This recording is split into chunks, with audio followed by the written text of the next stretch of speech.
Melanjutkan cerita sebelumnya, di mana Ye Xingyun datang ke keluarga Peng untuk mencari Ye Rou yang sedang sakit.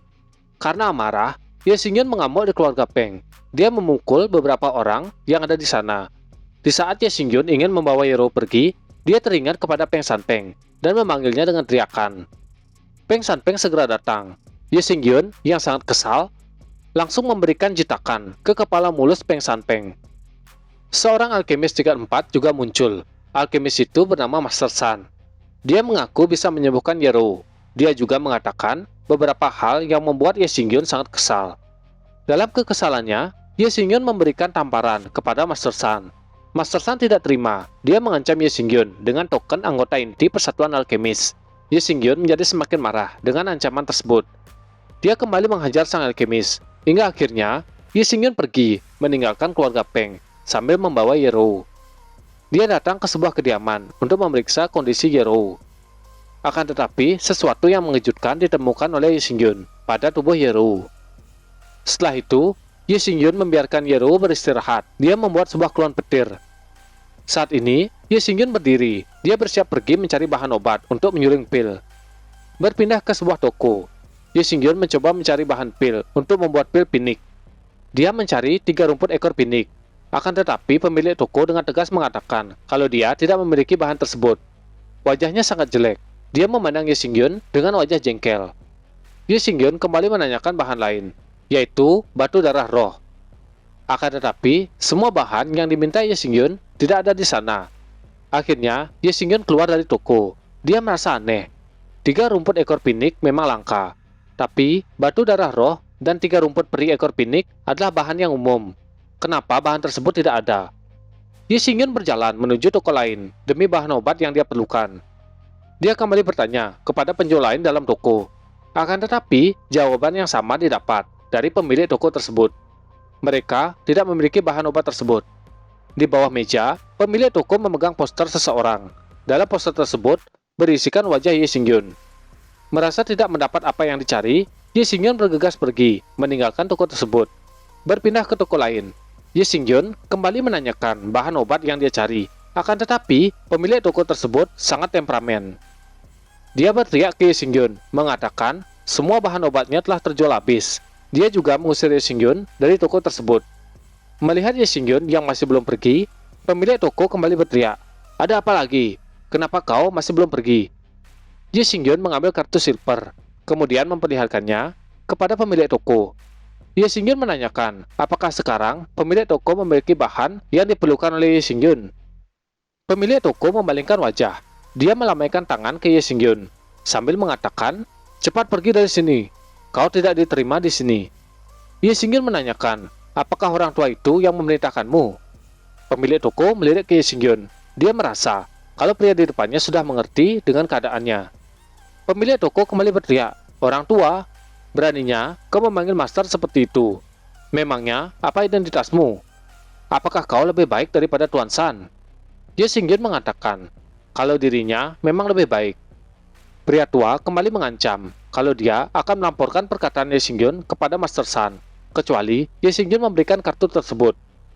Mendengar itu, Ye Xingyun tersenyum. Dia mengatakan akan memberikan kartu tersebut. Pemilik toko sangat senang. Dia berpikir akan mendapatkan banyak untung. Saat suasana hatinya masih bahagia, sebuah tangan mendorong wajah pemilik toko hingga wajahnya terbentur ke tembok. Ye Xingyun kembali menanyakan, apakah pria tersebut masih ingin menyusahkannya? Pemilik toko tersebut tidak berani lagi banyak bacot kepada Ye Xingyun. Dalam kekesalannya, Ye Xingyun menanyakan di mana orang tua yang dipanggil Master San itu. Pemilik toko cukup takut mengatakan di mana orang tersebut. Pedang tanpa ampun dikeluarkan oleh Ye Xingyun. Pedang itu diarahkan ke depan wajah pemilik toko. Akhirnya, pemilik toko mengatakan di mana lokasi Master San. Setelah mengetahui di mana Master San, Ye Xingyun pergi. Dia melepaskan pemilik toko. Senyum licik di wajah pemilik toko diperlihatkan. Dia mengatakan, "Sepertinya pemuda jenius ini akan segera mati." Orang yang dimaksud adalah Ye Xingyun. Berpindah ke sebuah bangunan yang megah. Bangunan tersebut adalah Persatuan Alkemis Climbing Desolate City. Saat ini, Ye Xingyun sudah sampai di depan tempat tersebut. Dalam bangunan, ada seorang pria yang memberikan hormat kepada orang yang bernama Tuan Sang. pria itu meminta bantuan kepada Tuan Sang. Di lain sisi, Tuan Sang mengatakan kalau bantuan tersebut tidak seberapa. Ternyata, orang yang meminta bantuan adalah Master Sun, sang alkemis yang dihajar oleh Ye Xingyun di keluarga Peng. Mereka berdua melirik ke bawah, melihat seseorang yang sudah ditunggu kini datang. Master Sun mengatakan kalau kedatangan orang itu tepat waktu. Dia akan memperlihatkan apa yang terjadi ketika seseorang berani menyinggungnya. Seorang penjaga ditendang masuk ke dalam kediaman. Itu mengejutkan penjaga lain. Orang yang memberikan tendangan adalah Ye Xingyun. Dia menyuruh penjaga pergi. Jika tidak, mereka bisa saja terbunuh oleh Ye Xingyun. Ye Xingyun mulai melihat ke sekeliling. Hal yang mengejutkan dilihat olehnya. Di dalam bangunan, terdapat batu darah roh. Berpindah ke tempat lain, Ye Xingyun juga melihat 3 rumput peri pinik. Dia mulai berjalan mendekati batu darah roh, kemudian mengambilnya. Ketika Ye Xingyun mengambil batu tersebut, sebuah formasi muncul menyelimuti bangunan tersebut. Dengan cepat, Ye Xingyun merasakan munculnya sebuah array yang menyelimuti tempat tersebut. Kedua orang yang menargetkan Ye Xingyun muncul. Dia adalah Master Sun bersama dengan Tuan Sang. Master Sun meminta Tuan Sang membunuh Ye Xingyun. Tuan Sang mengatakan, setelah pemuda itu masuk ke dalam array miliknya, dia tidak akan bisa keluar dari tempat tersebut. Mendengar Ye Xingyun mengatakan sebuah array, Tuan Sang cukup kagum kalau seorang pemuda bisa mengetahui tentang formasi array yang dia gunakan. Itu adalah formasi array tingkat pertama dari 6 array pembunuh. Tuan Sang mengatakan, di kota gurun dia sudah menggunakan formasi gurun sebanyak 10 kali. Formasi itu digunakan untuk melawan ahli yang kultivasinya lebih tinggi dari Ye Xingyun. Itu adalah formasi kebanggaannya. Master Sun yang mendengar itu merasa kagum. Dia mengacungkan jempol kepada Tuan Sang. Ye Xingyun berjalan dalam formasi tersebut. Dia mengatakan, memangnya kenapa dengan formasi ini? Mendengar formasinya diremehkan, Tuan Sang tertawa. Dia mengatakan, ketika dia pertama kali datang ke kota Denguang, ada 4 orang yang berada di alam Wuhang dan Wuzong yang tidak sependapat dengannya. Dengan formasi tersebut, Tuan Sang membunuhnya. Ye Xingyun menancapkan pedangnya sambil mengeluarkan senyum meremehkan. Dia berkata, ternyata ada di sini. Tempat yang ditancapkan pedang membuat Tuan Sang terkejut. Dengan cepat, dia membuat sebuah segel. Tuan Sang berteriak, apa yang kau lakukan? Kau cari mati. Keringat menetes di wajahnya. Ye Xingyun melirik Tuan Sang dengan wajah tersenyum. Beberapa pedang mulai muncul mengelilingi Ye Xingyun. Formasi tersebut mulai hancur. Ye Xingyun masih terdiam. Berbeda dengan Tuan Sang, wajahnya memucat. Dia tidak percaya kalau pemuda di depannya bisa menghancurkan formasi yang dia banggakan. Sesaat Ye Xingyun berdiri, dia bertanya, apakah Tuan Sang ingin mengendalikan pedang di sekeliling Ye Xingyun? Dia tertawa dan melompat ke arah Tuan Sang. Ye Xingyun berkata, hanya formasi pedang tanpa nama tingkat pertama. Kau bahkan memiliki wajah untuk memberikannya nama Array 6 pembunuh. Tuan Sang terkejut dengan tindakan yang dilakukan Ye Xingyun. Pedang yang sebelumnya diarahkan ke Ye Xingyun saat ini dikendalikan olehnya. Pedang itu diarahkan ke Tuan Sang. Ye Xingyun mengatakan kalau saat ini ada gilirannya menyerang. Pedang itu digerakkan oleh Ye Xingyun. Itu melesat ke arah Tuan Sang. Wajah Tuan Sang sangat pucat. Dia meminta Ye Xingyun menghentikan pedang tersebut. Akan tetapi, pedang tersebut terus melesat maju. Pada akhirnya, tusukan demi tusukan pedang bersarang pada tubuh Tuan Sang. Dia pun terbunuh. Ye Xingyun mengatakan, sangat disayangkan kalau itu hanyalah array tingkat pertama. Tapi kalau itu adalah array tingkat kedua, mungkin Tuan Sang masih memiliki kesempatan untuk melawan. Satu lawan sudah hilang. Ye Xingyun melirik ke samping, melihat Master Sun yang terkejut. Dia ketakutan melihat Ye Xingyun dan meminta Ye Xingyun tidak membunuhnya. Master Sun akan memberikan segalanya yang dia miliki kepada Ye Xingyun. Sesaat, Master Sun tertegun, wajahnya membiru. Dia menunjuk Ye Xingyun dan mengatakan kalau dirinya adalah seorang alkemis tingkat 4. Menyinggungnya pasti tidak akan bagus. Perkataan Master Sun membuat Ye Xingyun kesal. Api iblis dikeluarkan oleh Ye Xingyun. Dia mengatakan, Master Sun ini menilai dirinya terlalu tinggi. Master Sun yang melihat api dikeluarkan oleh Ye Xingyun, dia sangat terkejut. Itu adalah api abnormal. Master Sun tidak menyangka kalau Ye Xingyun juga seorang alkemis. Oh iya, api abnormal juga disebut api berbeda atau api surgawi. Salah satu api yang terdapat dalam daftar api abnormal atau api surgawi adalah api iblis milik Ye Xingyun. Dan yang lainnya yang sudah kita ketahui adalah Void Flame dan Doomsday Flame. Oke, kita lanjut lagi. Api iblis dilemparkan ke arah Master Sun yang melarikan diri. Ye Xingyun mengatakan kalau dia sangat ingin membunuhnya. Setelah dia mengetahui kalau Master Sun menggunakan Pinect Times untuk menekan roh iblis Pinect dalam tubuh Yerou. Api iblis mengenai tubuh Master Sun. Teriakan menyakitkan dikeluarkan oleh Master Sun. Api iblis terus menjalar di punggungnya. Seluruh tubuh Master Sun sudah diselimuti dengan api iblis. Ye Xingyun mengatakan kalau dia sudah memberikan Master Sun beberapa kesempatan hidup, tapi dia tidak menghiraukannya. Ye Xingyun naik ke lantai 2. Dia merasa kalau di tempat tersebut pasti ada tungku pil yang bisa dimanfaatkan. Setelah mencari di bangunan tersebut, Ye Xingyun menemukan tungku pil yang bisa dia gunakan. Di saat itu juga, Ye Xingyun melakukan alkimia. Dia memasukkan batu darah roh, 3 rumput peri ekor pinik. Bahan-bahan itu dilemparkan ke dalam tungku. Api dinyalakan. Berpindah ke tempat Yerou dan klon petir Ye Xingyun berada. Saat ini, Yerou mencoba bangun. Tubuhnya gemetar. Dia memanggil kakaknya, atau lebih tepatnya, klon petir Ye Xingyun. Ye Xingyun menyuruh Yerou diam. Klon petir Ye Xingyun merasa ada seseorang di balik pintu. Dia berdiri dari tempat tidur Yerou dan bergegas ke pintu kamar. Kembali ke dalam gedung Persatuan Alkemis, Ye Xingyun menatap ke langit. Dia merasakan Yerou dalam bahaya dan bergegas pergi dari tempat tersebut dengan wajah penuh amarah. Kembali ke kamar Yerou, beberapa orang berpakaian hitam sudah berada di depan kamar. Mereka berbisik, berbicara ke temannya, memastikan apakah gadis yang mereka cari benar-benar ada di sana. Pemilik penginapan meyakinkan orang-orang yang berpakaian hitam kalau gadis yang memang mereka cari ada di dalam. Dia mengingat pemuda yang membawanya. Dia juga melihat pemuda yang bersama gadis itu sudah pergi. Mendengar informasi itu, para pembunuh berpakaian hitam bersiap menyerang. Mereka sudah memegang senjata di tangannya. Salah satu temannya mengatakan kalau keluarga Peng membiarkan gadis dan pemuda itu pergi, tapi dia tidak mengerti kenapa temannya bersikeras. Temannya mengatakan kalau mereka harus memenuhi perintah yang diberikan. Di saat yang sama, klon petir Ye Xingyun sudah berada di belakang mereka. Sesaat kemudian, para pembunuh sudah dilumpuhkan oleh klon petir Ye Xingyun. Di saat yang sama, Ye Xingyun juga sudah datang. Ye Xingyun menyapa Yerou. Sebelum klon petir kembali ke tubuh Ye Xingyun, dia mengatakan tidak cocok tinggal di tempat seperti ini dalam waktu yang lama. Keluarga Peng telah memasuki kota tersebut. Ye Xingyun juga sepemikiran dengan klon petirnya. Klon petir itu kembali ke tubuh Ye Xingyun. Kemudian Ye Xingyun mendekat ke Yerou. Dia berkata, "Roer, minumlah pil ini.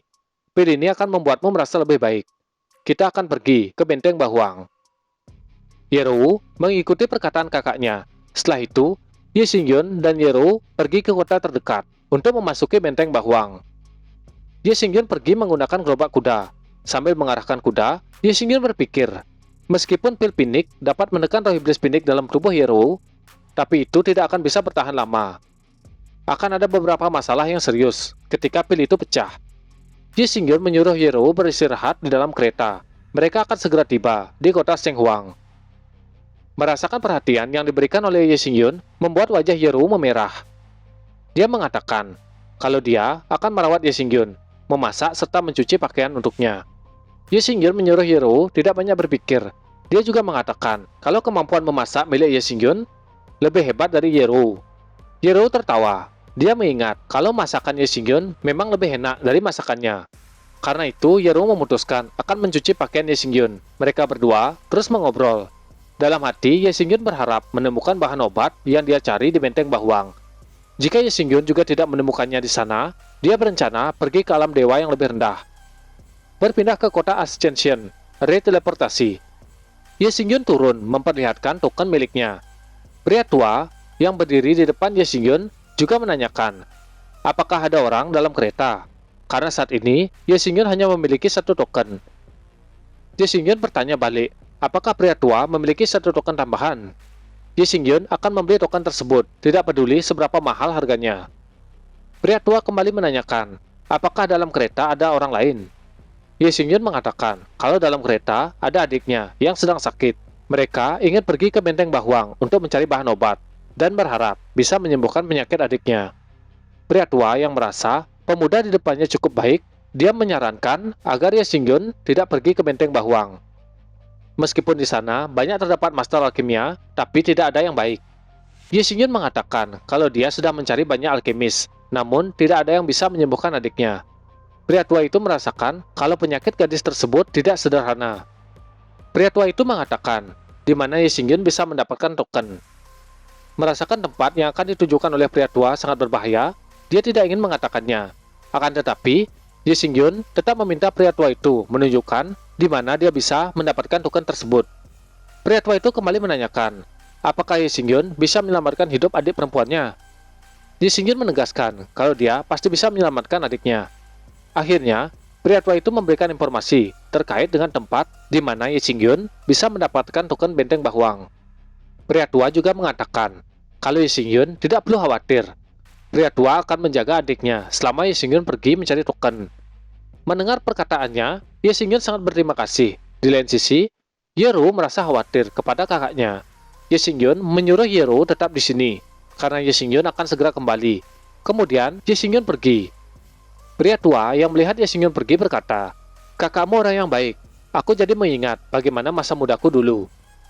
Berpindah ke tempat lain, terlihat seseorang berada di dalam arena. Dia diinjak oleh lawannya. Orang tersebut berteriak kesakitan. Orang-orang yang berada di kursi penonton, mereka berteriak memprovokasi petarung dalam arena agar dia membunuh musuhnya. Injakan yang sangat kuat dilepaskan, mengarah ke petarung yang diinjak.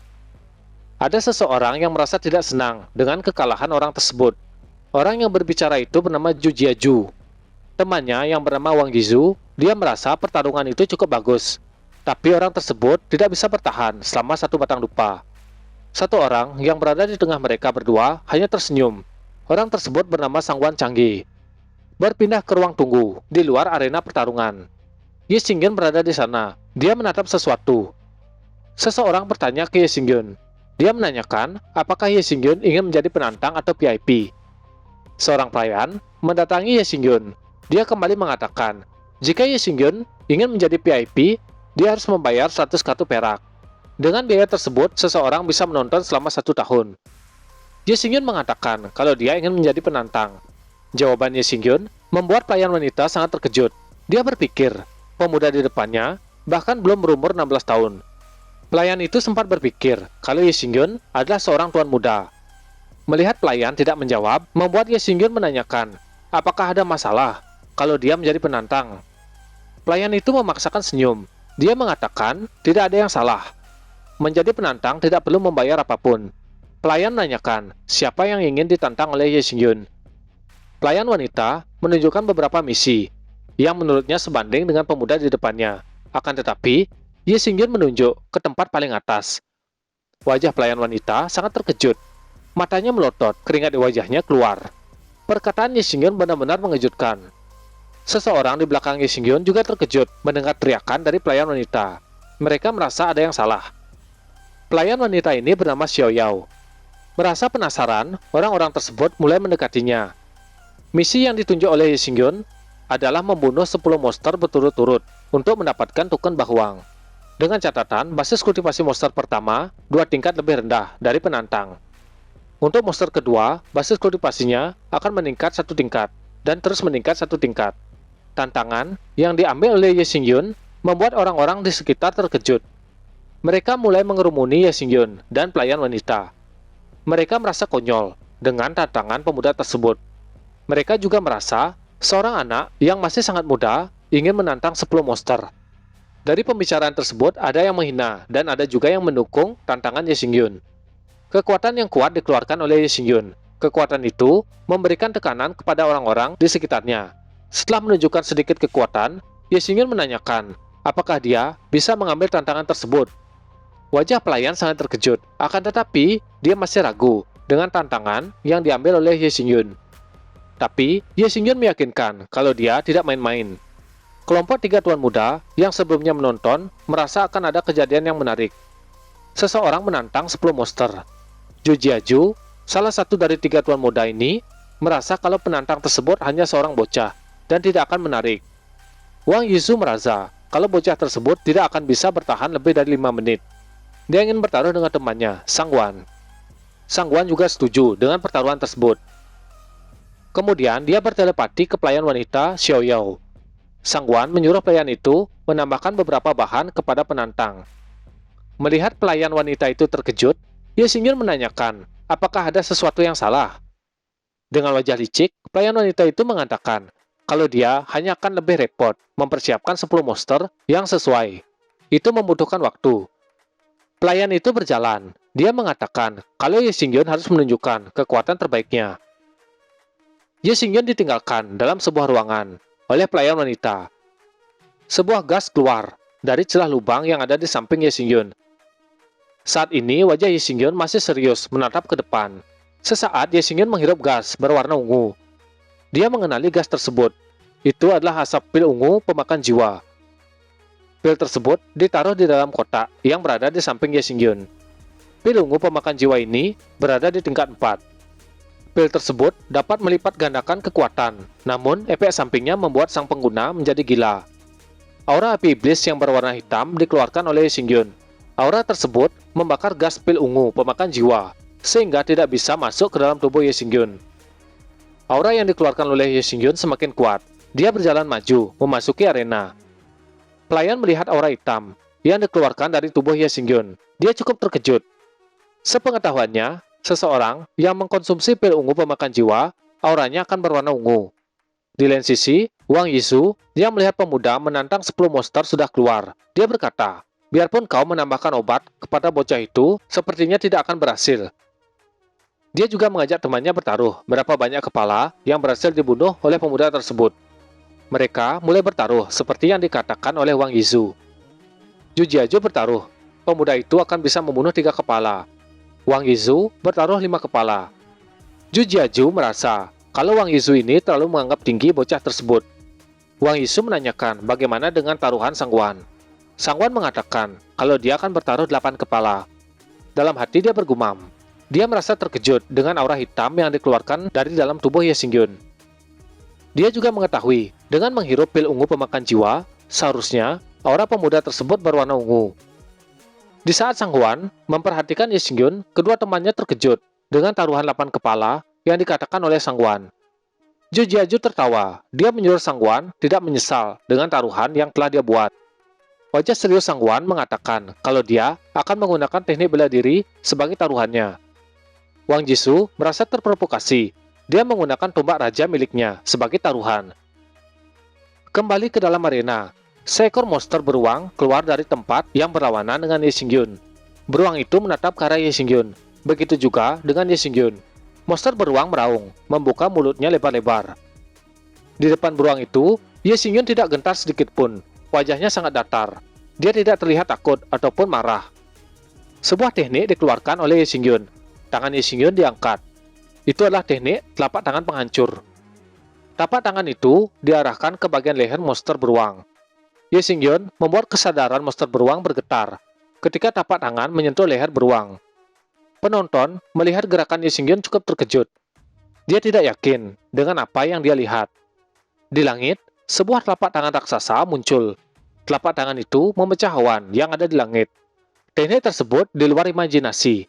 Telapak tangan mulai turun mengarah ke monster beruang. Para penonton terkejut dengan kejadian tersebut. Akhirnya monster beruang dikalahkan. Sang Wan bertelepati ke pelayan wanita, Xiao Yao. Dia menyuruh pelayan itu melanjutkan pertarungan. Xiao Yao yang sebelumnya terkejut dengan kekuatan yang ditunjukkan oleh Ye Xingyun saat ini sudah tersadar. Di lain sisi, Sang Wan menatap Zhu Jiazhu dan mengatakan, jika dia menang dalam taruhan, dia meminta teknik tubuh tanpa jiwa milik Zhu Jiazhu. Berpindah ke arena, Ye Xingyun sudah mengalahkan monster kedua. Pertarungan terus berlanjut. Saat ini, Ye Xingyun sudah berhasil mengalahkan monster yang keempat. Serangan demi serangan, teknik demi teknik dikeluarkan oleh Ye Xingyun. Sampai akhirnya, dia mengalahkan monster ke-8. Wajah Sang Wan mulai pucat. Hingga akhirnya dia memutuskan meminta pelayan membuka varian monster kedua.